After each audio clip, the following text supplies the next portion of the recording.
como que vai ser o processo? Desculpa, o Adriano, eu apresento a empresa, o Adriano vai seguir, como vai ser o processo? Desculpa.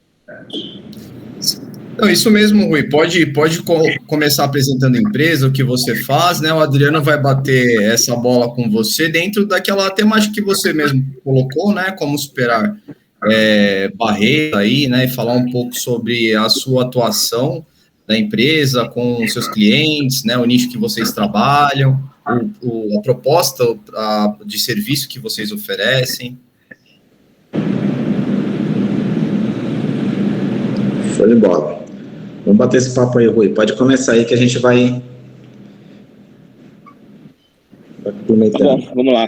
Bom, pessoal, legal. Vocês estão me ouvindo bem, né? Bom, vamos lá. Uma das questões aí que até a gente colocou como tema, buscadores e não ideias, é muito relacionado à história que nós temos, como eu e meus sócios temos como empreendedores. Basicamente, duas das nossas primeiras startups, e até a terceira, que acabou vingando, as duas primeiras não, elas foram muito em cima de eu tive uma grande ideia. Então, esse eu tive uma grande ideia é uma base de que a maior parte das startups criadas se baseiam nisso. Eu tive uma grande ideia. E são cerca de 305 milhões de startups criadas anualmente, onde 90% das startups recém-criadas falham e 21% das startups, desses 90%, 21% morrem no primeiro ano. O quê? Basicamente, eu tive uma grande ideia, ele não se baseia numa dor de mercado, e sim, ele se baseia numa percepção que nós temos. Então, a questão principal que eu coloco em discussão, quando a gente fala buscadores, não busca ideias, é que tem até um autor, que agora não me recordo o nome, que ele diz: a vida é muito curta para você querer desenvolver algo que ninguém vai querer usar. Então, é melhor você buscar a solução, é melhor do que se apaixonar pela solução, tá? Então, esse ponto foi o ponto inicial da nossa empresa. E antes de abordar, passo aí a palavra para o Adriano. Se ele quer... Quero complementar assim, Rui. Quero complementar assim. Discutir um pouco sobre essa temática. Aqui na minha empresa, Rui, isso é rotineiro, tá? O empreendedor chegar com uma grande ideia, com uma inovação, que na cabeça dele, né, ele dormiu à noite ali, sonhou com alguma coisa, e ele acorda de manhã e fala: pá, tive uma ideia, vou criar uma nova plataforma, vou criar um modelo novo de e-commerce, vou criar uma plataforma de marketplace. No meu caso aqui acontece bastante, né? Principalmente para esses empreendedores que têm esses grandes players como inspiração. Então, eles acham que pode ali enxergar alguma brecha dentro do mercado, né, e atacar dentro daquele negócio. Então, basicamente, tem aquele ditado, né? Tudo se copia, nada se cria, tudo se copia, né? Tem até um ditado no mercado. As dores hoje, na minha opinião, tem que ser baseado, né? Ele precisa fazer uma análise desse mercado, ele precisa ter vivência de e-commerce ou de negócio para ele conseguir enxergar uma inovação dentro do que já existe. Então, quando vem um cliente aqui, vou dar um exemplo. Recentemente apareceu um cliente querendo desenvolver um marketplace de produto agro, né? Ele já é um lojista, já é um distribuidor de produto agro, tem uma loja física e tem 2 CDs, né? Então, ele trouxe aí uma ideia, tal, poxa, eu queria montar, tal, eu só não sabia como estruturar, né? Digitalizar aquela operação que já tem, né? Ele já vende B2B, ele já tem toda uma cadeia produtiva. Então, ele não acordou de manhã com uma grande ideia. Ele quis inovar dentro do negócio dele, dentro do que já existiu. Então, eu acho que no conceito de ideias novas, né, você tem que criar inovação dentro do que já existe, porque hoje você criar algo novo é muito, muito difícil, na minha opinião, né, nascer com uma ideia, uma solução nova no mercado, e tudo que você vai fazer vai ter essa concorrência. Então, como você falou, um dado bastante preocupante, né? As 90% aí das startups quebram porque elas querem criar as ideias novas, não inovar em cima no que já existe, né? E aí entra aí a experiência, né? É um menino ali de 18, 20, que às vezes tem um sonho, tem inspiração de ver grandes, né, influenciadores aí ganhando uma grana e acha que aquilo vai acontecer com rapidez. Eles são muito imediatistas, então acho que isso que acaba contribuindo aí para um fracasso de uma startup, né, no primeiro ano. Mais um comentário aí, Rui. Sim, Adriano, a gente, baseado em todos esses pontos, né, a gente tem aí o Steven Blank, que é um grande autor relacionado ao desenvolvimento de startups, e ele sempre coloca, né, primeiro, identificar um problema que um cliente deseja, a gente identificou, você teve uma ideia, você identificou um problema que o cliente, ele deseja resolver, aquela pessoa, ela realmente tem esse problema?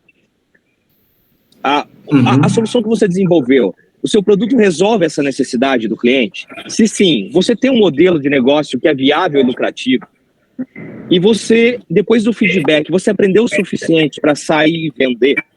Então, são pontos que o empreendedor tem que passar e que antes de colocar um produto no mercado. Então, por exemplo, nós tivemos 2 grandes ideias que falharam. Ou seja, não eram grandes ideias, a gente achava que eram grandes ideias.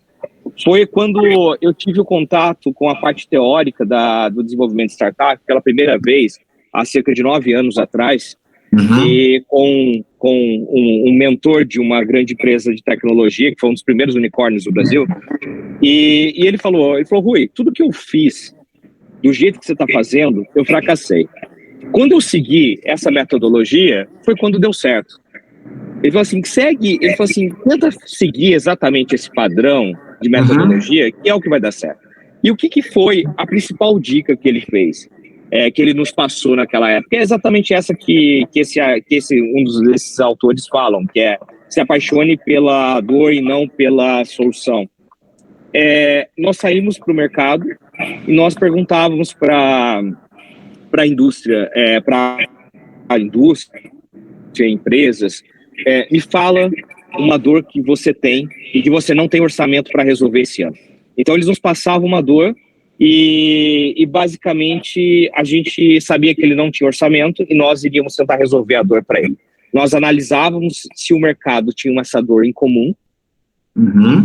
Então, ok, era uma dor só dele ou era uma dor em comum? Depois, nós fazíamos um MVP para validar o processo, se realmente a gente solucionava essa dor dele, e íamos para outros players igual a ele e mostrávamos, falava assim, olha, eu fiz uma solução para resolver tal dor, você quer usar? Fulano de tal está usando, a gente nem falava que tinha resolvido, feito o MVP em cima dele.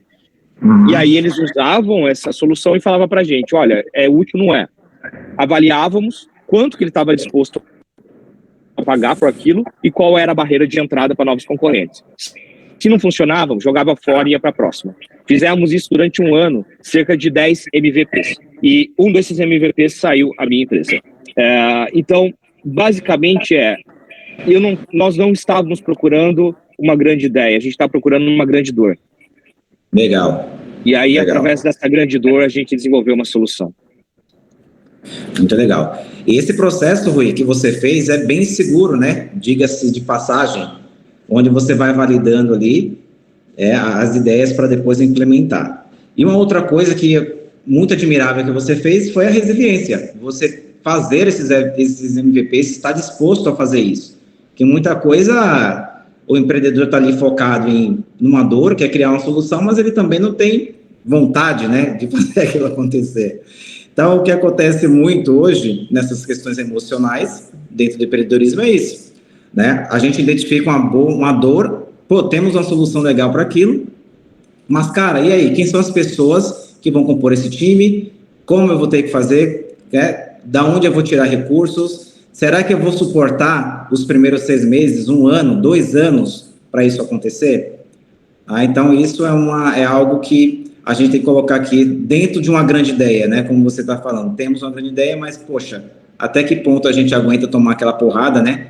Para o negócio dar certo. Adriano, é que assim, existem vários perfis, eu estou me baseando exatamente no que aconteceu com a minha história, né? Aham, Com certeza na sua foram coisas diferentes e outros sim. empreendedores são diferentes, né? E se a gente usar se usar a pesquisa, nós vamos ver que existe aí talvez uma análise geral dos empreendedores de uma maneira totalmente diferente do que nós estamos falando em cima da nossa experiência. Sim. Mas, basicamente, até usando um ponto que você trouxe, que era relacionado a, por exemplo, você conseguir ver através do seu meio, entender e criar inovação, muitas vezes a dor, ela está no ambiente que a gente vive. Recentemente Aham. eu visitei a G10, lá em Paraisópolis, que é um grupo de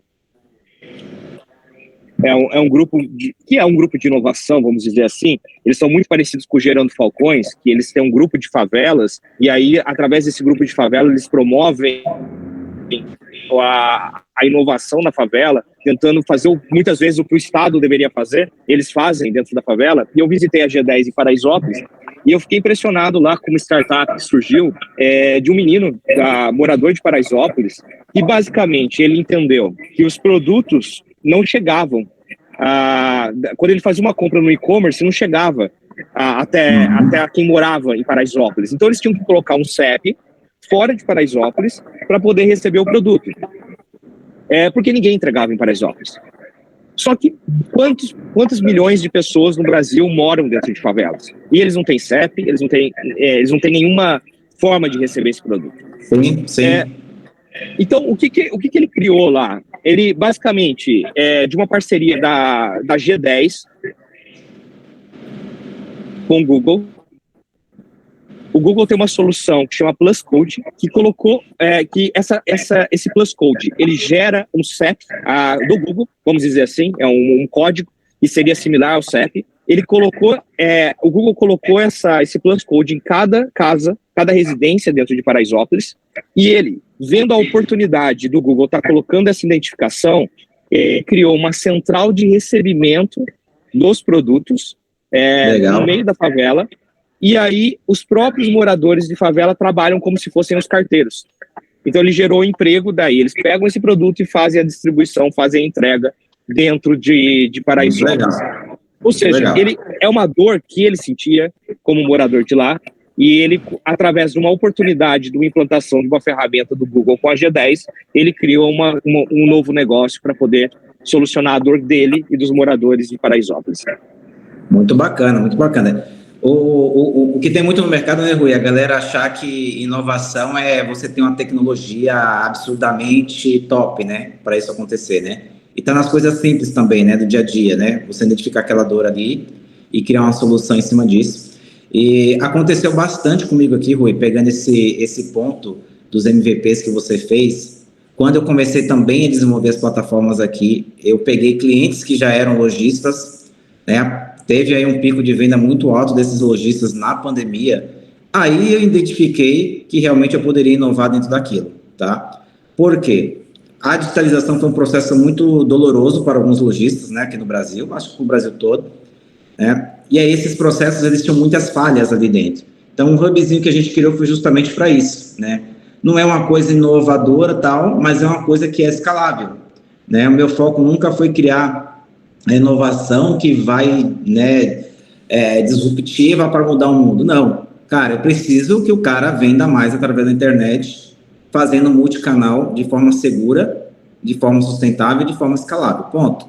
Criamos esse hub para a gente integrar dentro do RP, onde é toda a gestão, né, para conseguir, para esse lojista conseguir vender tanto nos shoppings, nos pequenos shoppings que a gente monta de nicho aqui, como nos grandes shoppings também, que já existe. Então, quando você fala de uma iniciativa dessa, inclusive a gente tem também um trabalho aqui com a comunidade, a gente tem uma academia que chama de Academia Marketplace, que é para ajudar realmente essa comunidade a ter aí um pouco de inteligência de mercado, fazer uma análise de mercado, aprender marketing digital, né? E essa iniciativa que você contou, acho que a Amazon também incentivou bastante, né? Foi lá o Favela Log também, acho que a Amazon veio apoiando eu conheço essa galera do Favela Log aí, e eles querem expandir esse projeto para o Brasil todo. É uma baita, para mim, uma baita de inovação, é uma baita de uma ideia top, né? E é disso que a gente precisa mais no Brasil, né? Nas pequenas coisas a gente ter ali boas ideias, né? Para a gente conseguir ter um país mais produtivo, eu defendo muito isso. E quando parte isso de uma pessoa de comunidade, cara, me orgulha muito fazer parte do Brasil, né? Porque a gente está falando de produtividade, de gerar emprego, e aí essa mentalidade vem mudando. Eu acho que a pandemia trouxe isso também, mudou bastante a mentalidade dessa galera, né? O Adriano, é bem legal essas iniciativas, todas, né, até que você trouxe aí, e assim, a identificação de uma dor não necessariamente precisa ser o Elon Musk que vai levar alguém para Marte, né? Acontecer em qualquer ambiente, né? Ela pode acontecer numa cidade pequena, numa comunidade, dentro da faculdade, dentro de uma escola pública. Tudo isso é inovação. Tudo isso, de alguma maneira, está sendo da população. É conseguir entender que você não procura uma ideia mesmo. Você não tem que procurar a ideia, você tem que procurar a dor. E aí, quanto maior for a dor, melhor vai ser a solução. E aí a solução vai poder crescer. A grande questão é como que você resolve aquela dor, né? E às vezes, a gente deu esse caso de Paraisópolis. O Steve Jobs, ele tem uma frase que ele fala assim: o fato é que tudo ao seu redor, que você chama de vida, foi inventado por pessoas que não são mais inteligentes que você. Então, basicamente, tudo que a gente utiliza no dia a dia foi inventado por alguém. Então, por que esse alguém não ser eu, se não ser o Fábio, não ser a Silvia, não ser o Adriano, não ser as pessoas que podem estar aqui acompanhando a gente? Todo mundo tem essa possibilidade de resolver, né? Legal. Rui, eu tenho uma pergunta para você, e até uma curiosidade minha. Eu tenho uma empresa, é uma empresa de pequeno porte ainda, né? A gente está aí uns 3 anos no mercado, e uma coisa que eu tive muita dificuldade foi em criar meus processos. Hoje, na startup, o fator determinante do sucesso dela está muito associado ao processo, ao produto, né, ou às pessoas, né? Porque é algo que muita gente me pergunta aqui, né? E meus clientes também, eles perguntam: poxa, Adriano, eu preciso desenhar um processo, cara, precisa criar um produto novo, mas eu não consigo nem precificar esse produto, né? Não consigo nem gerar algum tipo de valor ali desse produto. Então, quais são as principais dificuldades dessas startups hoje, Rui, no mercado de hoje, pós-pandemia, esse governo que agora, né, vira a todo tempo? Eu acredito assim, Adriano, é um pouco de tudo, mas sendo um pouco, indo por partes, vamos dizer assim, o primeiro passo é realmente esse de você conseguir encontrar uma solução que realmente faça sentido à resolução do problema que você identificou. A questão do processo, ele faz parte da solução. Então, é diferente de você replicar, você acabar empreendendo, abrindo um restaurante, que existe um processo, que vamos dizer aí que já são décadas e décadas, como pega o mesmo processo e replica e copia. Você, quando desenvolve uma solução nova, você tem algo que vai do zero. Você tem que iniciar um processo novo. Então, o processo em si faz parte do produto, porque é através do processo que você vai encontrar depois uma forma de escala nisso, né? Então, a criação do processo, até quando a gente faz rodadas aí com fundos, é dado muito valor ao processo, porque é através do processo que vai ser replicado a forma de escala. Como você faz o processo hoje para atender os seus clientes, e se você injetar mais dinheiro no fundo de investimento, como esse processo se torna replicável para você poder atingir novos patamares, né? Bem bacana, bem bacana. É legal deixar claro que hoje nós temos clientes de pequeno, médio e até grande porte, né? Que eles também têm essa dificuldade, né, Rui? Por incrível que pareça, né? De inovar e de criar uma solução nova para o negócio dele. É sempre mais do mesmo, né? E hoje as startups aí, os consultores que cresceram muito essas áreas, né, de consultoria, estão se destacando bastante nesse sentido, né? Uma outra pergunta, Rui, que acontece muito aqui, tá? Estou perguntando para a gente abrir um debate. O cliente ele fica muito imerso no negócio dele, nos processos dele. Quando você chega com uma ideia, por exemplo, nova, uma startup querendo levar uma solução nova, existe um pouco de resistência ainda, né? Para o cara entrar ali e falar, cara, esse processo que você está fazendo está errado, não vai escalar. Olha, esse cadastro que você está fazendo de produto no RP, não vai funcionar para o que você quer fazer ali na frente. Cara, tá faltando um dado de NCM, você não vai conseguir emitir uma nota aqui. Cara, olha, esse modelo de RP não é apropriado para a sua operação. Você está errando aqui. Então, a gente dá muito alerta dessa forma, tá? E ainda tem essa resistência. As startups hoje, quando vai levar uma solução para a empresa, eu passo por isso, tá? Com empresas grandes, inclusive. Ela tem essa resistência, tem essa barreira de entrada? Olha, Adriano, eu assim, você sabe muito mais sobre consultoria, eu nunca atuei no segmento, mas falando um pouco sobre o mercado de startup especificamente, já foi mais difícil. Hoje não. Hoje as empresas, as grandes empresas, elas estão bem abertas a conversar com as startups. Eu falo para você que quando a gente estava lá 8 anos atrás, mudou muita coisa, 8, 9 anos atrás para agora, quando a gente iniciou o processo, as empresas eram mais fechadas, e eu lembro até de um grande cliente que hoje é nosso cliente até hoje, mas a gente teve esse contato inicial com ele lá atrás, ele queria ver o nosso escritório.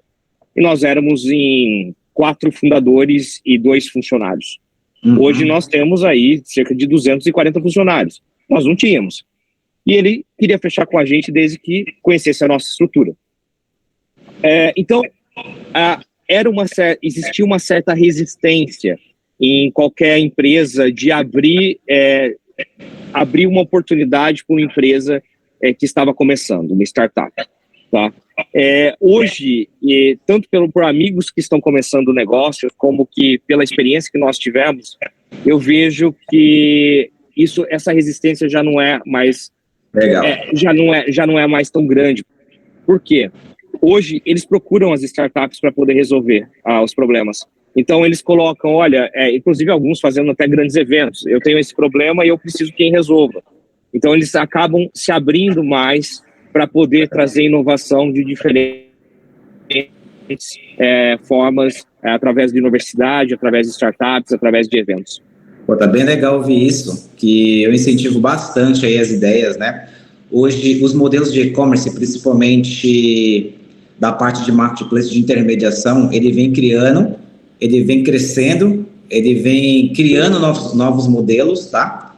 Isso é algo que tá acontecendo assim com muita rapidez, tá? Então é legal os ouvintes, né, saberem que isso está acontecendo, que tem essa abertura no mercado, que você pode chegar com algumas ideias, né, mas que seja ali embasada, né?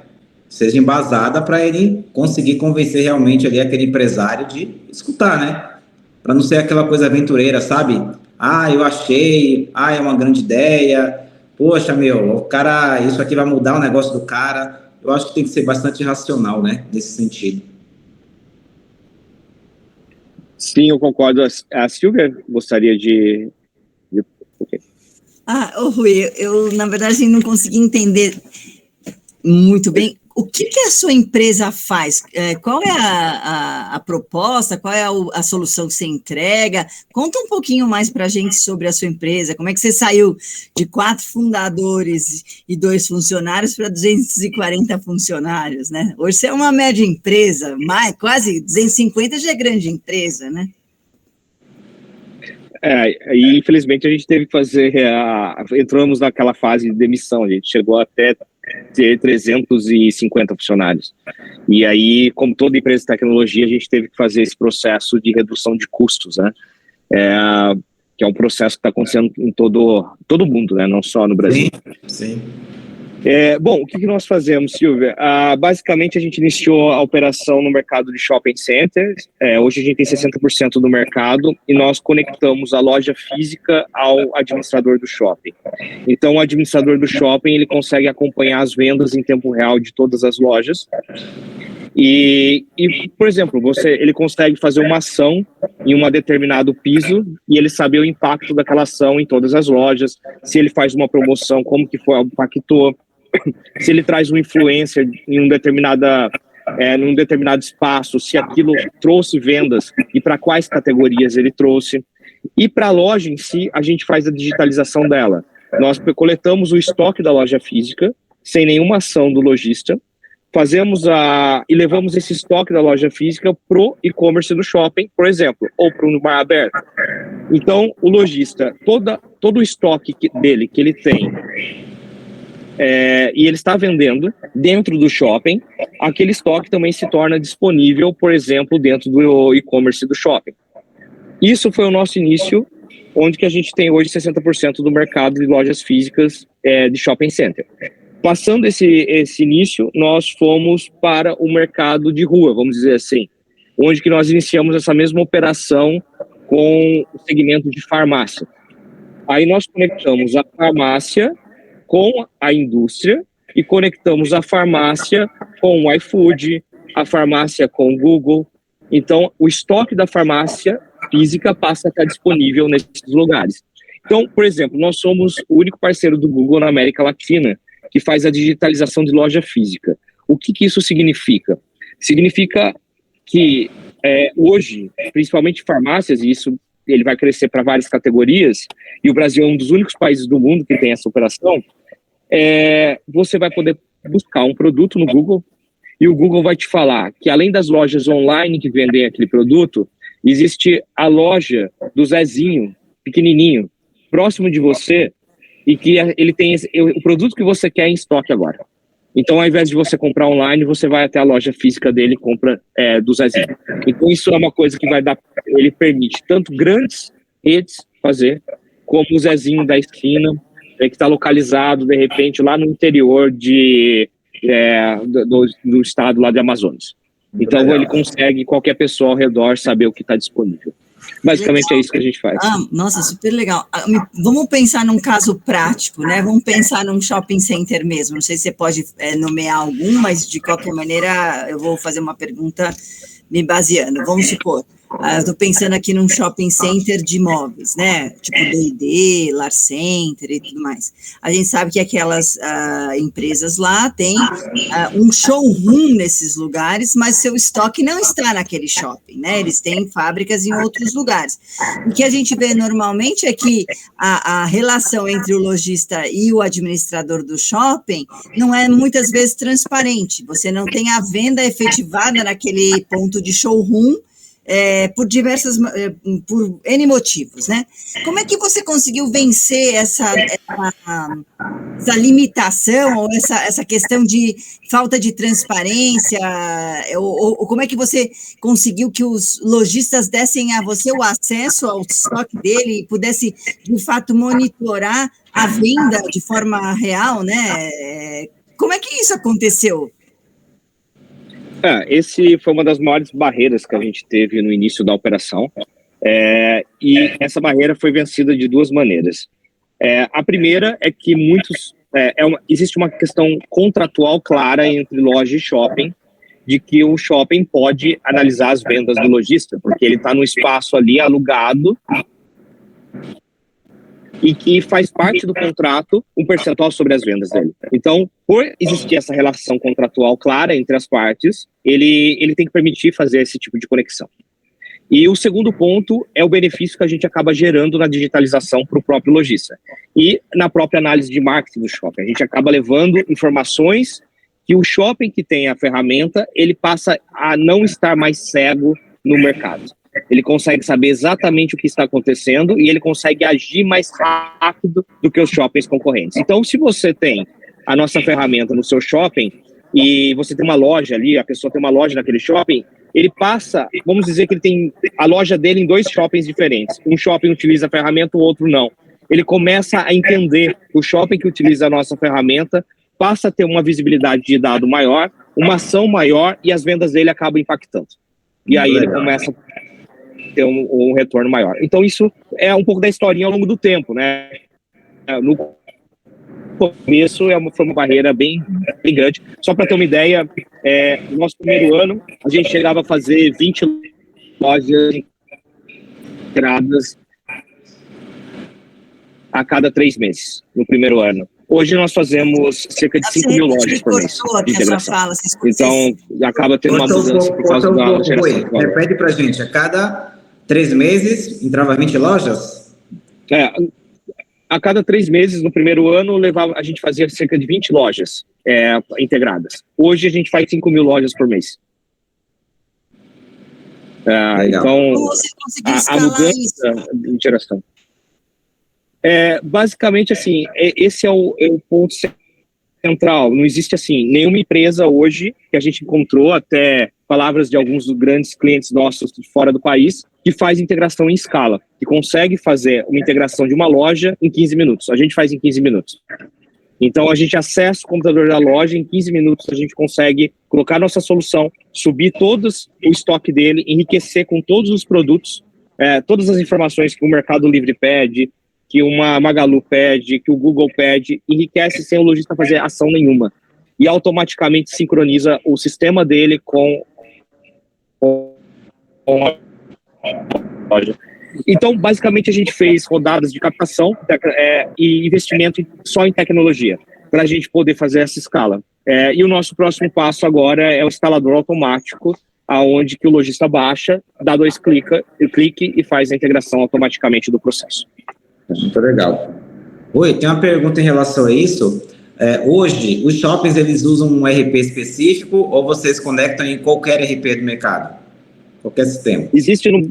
Existe no Brasil, que a gente já mapeou, cerca de, pelo menos 3.000 sistemas RPs, POS, ali o sistema do ponto de venda, onde que ele lança a venda, né?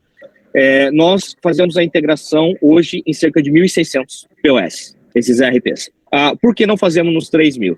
Porque ainda não encontramos eles. A partir do momento que a gente entra numa loja que tem um sistema novo, esse sistema entra no nosso roadmap, em uma semana esse sistema é preparado, e aí ele passa a entrar na nossa integração de 15 minutos. Então, dos 3.000 sistemas, a gente tem aí cerca de 1.500, 1.600 sistemas preparados para integrar em 15 minutos. Ô Rui, se a gente for pensar, né, nessa visão de que a empresa tem que resolver dores ou criar valor para vários stakeholders, né, para pessoas ou grupos de pessoas que são de alguma maneira afetadas ou afetam a organização, como é que você colocaria a solução que vocês propõem? Como é que você está criando? A gente percebeu claramente como é que você cria valor para o administrador do shopping, porque realmente ter esses dados na mão é extremamente valioso. Eles não tinham. Eu estou falando que eu já fui lojista em shopping e eu sei muito bem como é que funciona. Então, mas como é que você está criando valor para o consumidor final? Como é que você está criando valor para o lojista? Como é que você está criando valor para os funcionários do lojista e para os acionistas da sua empresa, para os seus funcionários, para vocês? Conta um pouquinho como é que você está vendo essa sinergia aí. Tá, Silvia, o nosso é conectar para crescer. E é o que nós fazemos, a gente conecta as pontas. E conectar para crescer, ele envolve tudo que nós fazemos para todas as partes. A nossa empresa precisa fazer cada vez mais conexões para nós crescermos. Os nossos funcionários, quanto mais conectamos, mais a empresa cresce, mais nos beneficia. Para a indústria, quanto mais, saindo de shopping, quanto mais ela se conecta no segmento dela, mais ela cresce. Ela consegue entender como que estão as vendas na ponta, ela consegue fazer uma campanha na Rede Globo de manhã e saber na ponta como que foram as vendas e qual foi o impacto dessa campanha. Então, quanto mais ela se conecta, ela consegue crescer mais. E para o lojista, ele ser visto e ele conectar com os e-commerces também efetua o crescimento dele. Porque hoje, você ter um ponto físico, nada mais que isso, é um ponto físico. As suas vendas, elas podem estar em outros locais. Você tem que ter o seu estoque disponível no Google. O seu estoque disponível no Google te abre possibilidades que, por exemplo, a gente consegue aumentar em cerca de 90% as visitas dentro da página da pessoa no Google, onde que aparece a foto dele, o nome dele, depois que a gente leva o estoque do lojista para o Google. A gente aumenta a quantidade de chamadas telefônicas, a gente aumenta a quantidade de mensagens. Quando a gente leva ele para o food, a gente aumenta a quantidade de vendas de um canal que ele não tinha. Mas e por que ele não faz essa operação sozinho? Imagina o lojista que tem ali a loja, ele tem uma farmácia, que é o segmento que a gente atua, e ele e mais 2 funcionários. imagina que ele tenha cerca de 2.000 produtos em estoque. Ele tem que pôr foto em todos os produtos. Ele tem que cadastrar o produto da maneira correta, colocar atributos de cor, tamanho, todas as informações que ele necessita e subir isso manualmente para cada um dos e-commerce e fazer todo esse controle. A gente faz todo esse controle para ele de graça. A gente faz desde a integração, o enriquecimento dos produtos, todos os atributos e a automação de todo o processo dele ter o estoque disponível no online de graça. Então, esse é o valor para ele. E, além de tudo isso, ele é visto pela indústria. Como de graça? Quem paga pelo serviço? Os parceiros, por exemplo, você tem o Google, que ele precisa ter essas empresas dentro, ele precisa gerar conteúdo. Você tem um iFood, que precisa ter mais pessoas vendendo dentro. Então, você tem parceiros estratégicos que fazem se conectar. Que querem se conectar, eles geram algum tipo de valor para o nosso valor para o lojista. O iFood, ele quer se conectar na loja, qual é o valor que ele vai gerar para a gente? Ao invés de repassar essa conta para a loja, a gente repassa para os parceiros. E ele também tem que levar um benefício para essa loja, para esse ecossistema.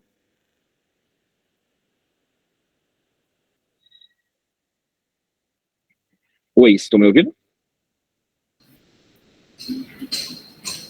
Seu áudio está cortando bastante, mas deu para captar, sim.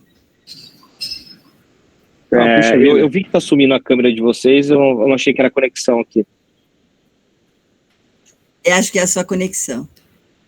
Eu tenho mais uma pergunta aí. Tudo isso que você falou, né, na minha cabeça aqui, tudo bem, você, na verdade, você é uma empresa de médio porte hoje, a gente fala que é startup porque o movimento do seu negócio é um movimento que está ligado à tecnologia, então você toda hora está aprimorando isso, mas, na verdade, assim, qual é a diferença do modelo de negócio que vocês têm para o modelo de uma empresa média convencional? O que muda dentro da cabeça do empreendedor de uma startup para o empreendedor de uma pequena empresa no início do negócio? E, por fim, a última pergunta seria, existe, então, a necessidade de um outro tipo de estratégia por trás de tudo isso? As estratégias que a literatura trazem, por exemplo, do Porter, né, das estratégias genéricas de liderança em curso, diferenciação, será que elas não dão mais conta desse novo modelo, cenário de negócios? A gente precisa desenvolver outras, será? Silvia, começando aí pelo fim, a minha visão, e até foi esse debate que eu tive lá no início, quando eu falei nas outras duas startups, eu usava o que a gente tinha de mais tradicional na literatura, tá? E foi onde deu tudo errado. Por quê? Para mim, essa literatura, ela é muito ligada a empresas tradicionais, tá? Agora, não é uma geração de uma nova literatura, já existe ela já existe muitos teóricos que estão totalmente conectados a empresas de escala. Qual a diferença de uma startup para uma empresa tradicional? Ela normalmente soluciona um problema, uma identificação do problema, e ela tem um processo de escala muito rápido. Você consegue criar uma escala em cima disso. Então, você abrir ali um restaurante tradicional, um escritório de contabilidade tradicional, você tem um modelo que você já conhece, você pode trabalhar o modelo de negócio tradicional ali, porque você consegue criar aquilo em cima. A startup, ela muda a todo momento. Se eu perco tempo criando um modelo de negócio antes de iniciar ela, às vezes eu perdi, eu deixei passar a oportunidade. Então eu identifico o problema, faço a solução, recebo o feedback dos clientes e altero constantemente. Adapto o processo a tudo isso e vou fazendo o crescimento. Quando eu chego num processo que ele me representa uma escala e está estruturado, eu crio um planejamento para poder escalar aquilo e replicar o processo que eu criei. Então, esse é um pouquinho do que funciona a ideia da startup. E a primeira pergunta eu não lembro. Essa foi a última pergunta, na verdade.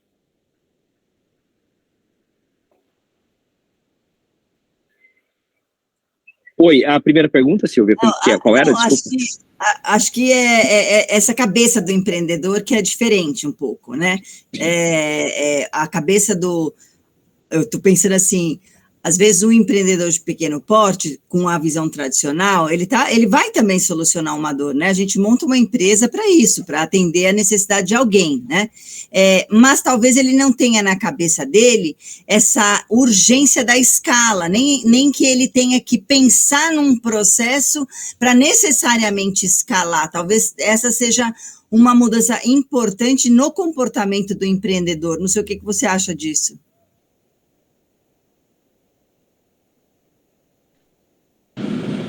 Basicamente assim, quando a gente fala de que normalmente essa solução ela não tem um parâmetro ou ela tem, ou é uma solução que muitos empreendedores pegam assim, aconteceu na Itália uma solução que acabou dando certo por uma determinada dor. Aí alguém replicou essa solução nos Estados Unidos e funcionou também. Alguém replicou para o México e funcionou também. Aí você tem uma solução que existe um modelo para comparativo, para você identificar que no Brasil existe aquela mesma dor e traz o mesmo tipo de solução. E até quando você vai para uma rodada de investimento, você mostra para os investidores isso. Olha, eu tenho como parâmetro essas empresas que resolveram essa dor nesses países e conseguiram escalar. E eu quero ser a empresa que faz isso no Brasil. Então, existem empreendedores que ficam totalmente conectados ao que está sendo lançado em outros países e o que as rodadas de investimentos estão acontecendo no outro país para replicar para cá, tá? E existe aquelas soluções que você identifica o problema e aí esse problema não foi identificado em outras regiões e você está criando um processo totalmente novo, né? E aí isso a gente pode citar, por exemplo, empresas inovadoras, por exemplo, como a Uber, quando ela desenvolveu a questão dos aplicativos, ela acabou fazendo uma disrupção nesse mercado, a própria Netflix, que a Blockbuster acabou não dando atenção e aí acabou fazendo uma disrupção do mercado. Então você acaba criando. Mas o investidor de startup, quando ele vai entrar, ele está pensando em escala grande, porque ele não está pensando em ter rendimentos com a sua empresa. Ele está pensando, eu vou entrar aqui e você vai fazer um IPO, vai vender a sua empresa aqui. Então eu estou comprando por X e eu quero vender por Y, né? Então, para isso ele quer escala. Então, aí ele faz o investimento aqui para você escalar e se você vale 200 aqui, ele quer que você saia aqui por 800, por 1 bi. E é onde que ele vai rentabilizar o que ele colocou. Rui, tira uma dúvida minha. E hoje a startup, como ela cobra do parceiro, né? Que é aquele que está hoje, teoricamente, pagando a conta, né? É aquele cara que está no topo ali, onde os lojistas integram, né? Os marketplaces, são esses que pagam para vocês uma porcentagem? Como funciona? Normal, Adriano, a gente tem vários modelos e cada parceiro a gente acaba tendo um tipo diferente, né? Eu não posso citar aqui os nomes, até por confidencialidade, como que é o modelo de cada um, mas, de modo geral, é um percentual sobre as vendas.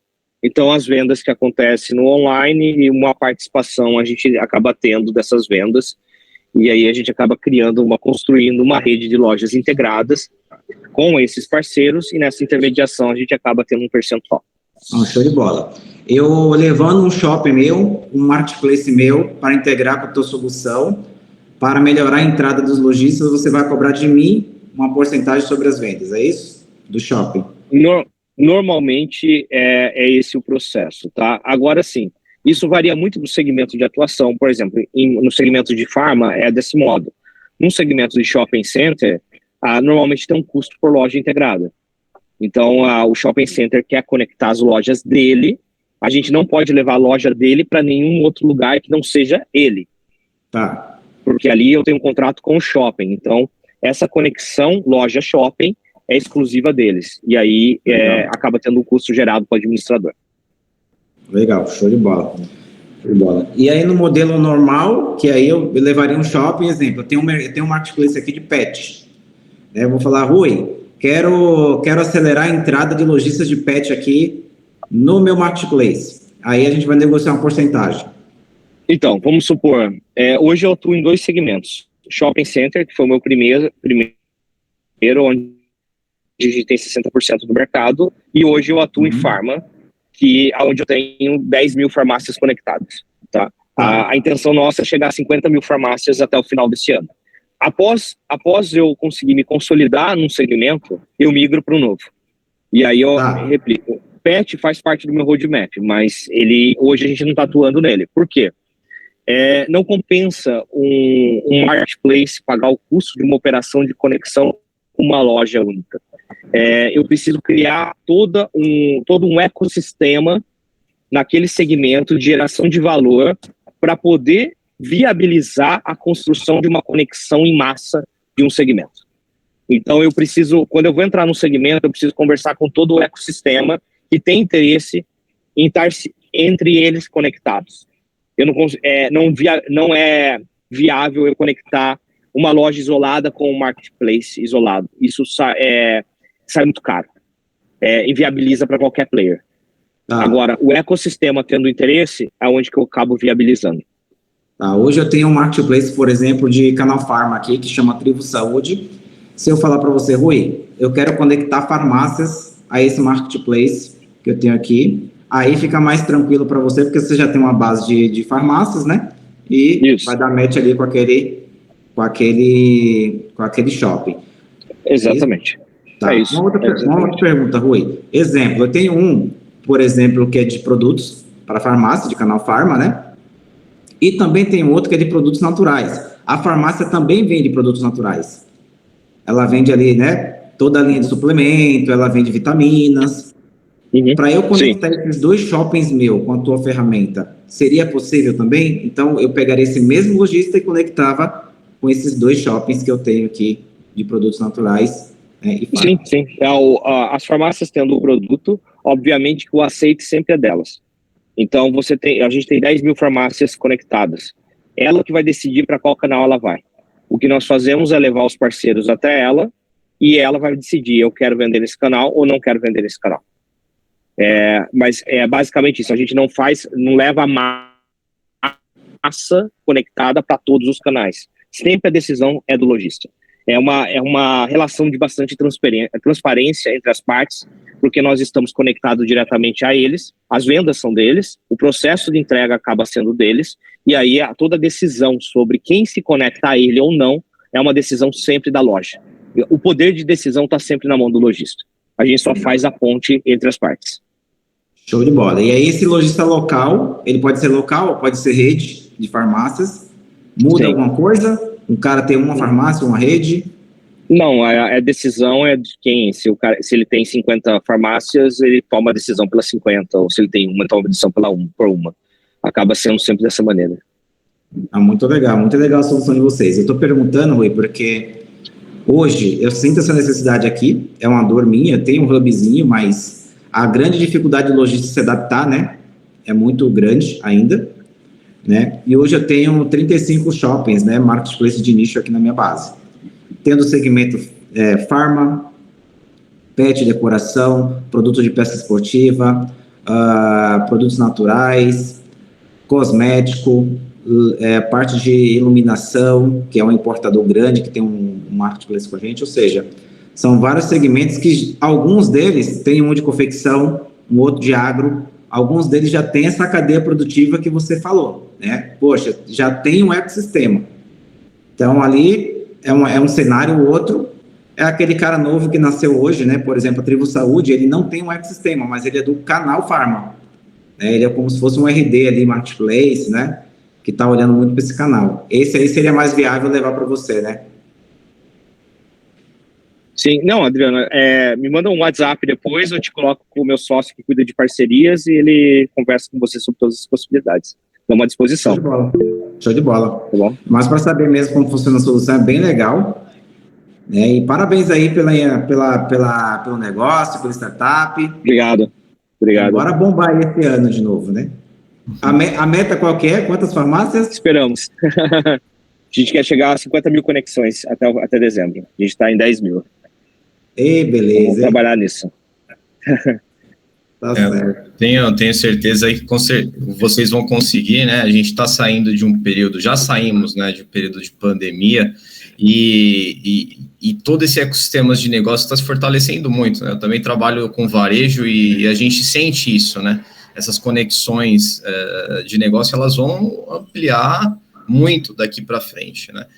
E, bom, para finalizar, né, a gente terminar no tempo aí, foi uma hora muito enriquecedora, agradeço a todos que participaram, né, principalmente ao Rui de nos doar esse tempo, né, eu conheci o Rui aí no passado através da Associação Brasileira de Startups, que eu tenho uma colega de faculdade que trabalhou lá, me indicou o Rui, e ele sempre muito solícito, sempre disposto em nos ajudar, né, em contrapartida fica para ele aqui o convite de estar no SciBis, que vai ser um evento que vai abrigar mais de 3 mil pessoas, e esse ano especialmente a gente vai ter a participação do Blockchain Rio, né, que eles vão fazer o evento do Rio, aqui eles vão trazer para São Paulo e vão sediar dentro da USP, né, então fica já o convite para você, Rui, participar conosco lá. Também agradeço ao Adriano, que eu conheci recentemente, e também me fez um convite, né, amanhã eu vou estar lá com o Adriano fazendo um podcast, falando também sobre negócios, e é esse tema rico de conexões que faz com que tanto a academia quanto as empresas, né, evoluem. Então, é assim que a gente inova, e só tenho a agradecer a todos os participantes. Silvia, quer falar mais alguma coisa antes da gente fechar? Não, eu só queria agradecer também, dar os parabéns aí para o Rui e para o Adriano pelas soluções, pelas empresas, né, e reforçar o convite de estarem junto conosco aí no SciBis. Quem sabe a gente cria um painel aí, Rui, conectando não só você, né, trazendo essa solução, mas algum dos seus clientes para discutirmos junto aí qual foi a mudança, né, de repente algum administrador de shopping ou de farmácia, pensa aí no que você poderia trazer, porque acho que para o lado nosso aqui da academia, você está na fé, como nós aqui também, seria muito interessante, do ponto de vista acadêmico, escutar como essa solução está mudando a vida das pessoas no dia a dia, né? Como essa solução da dor impacta na sociedade de forma positiva, né? Então, fica aí o convite, se você puder pensar nesse painel, troca figurinha com o Fábio e a gente vai ter o maior prazer de te receber lá. Mas obrigada, hein? Muito obrigada a todos. Obrigada, Fábio. Agradeço o convite aí, Fábio, agradeço Silvia, Adriano pelo bate-papo, parabéns aí pela sua empresa também, e com certeza, à tua disposição, todos têm meu contato aqui, vamos conversar e tentar planejar aí um painel bem bacana. Show de bola. Eu também agradeço, gente. Obrigado aí pelo espaço. Obrigado, Silvia. Obrigado, Jefferson. Obrigado, Rui. Fiquei super contente aí de conhecer. Vamos fazer negócio, hein? Vamos fazer aí um bem bolado. O Andrei também e o Fábio aí. Obrigado pelo convite. Então é isso, pessoal. Encerro aqui a nossa reunião. Um abraço para vocês e uma ótima semana. Até mais.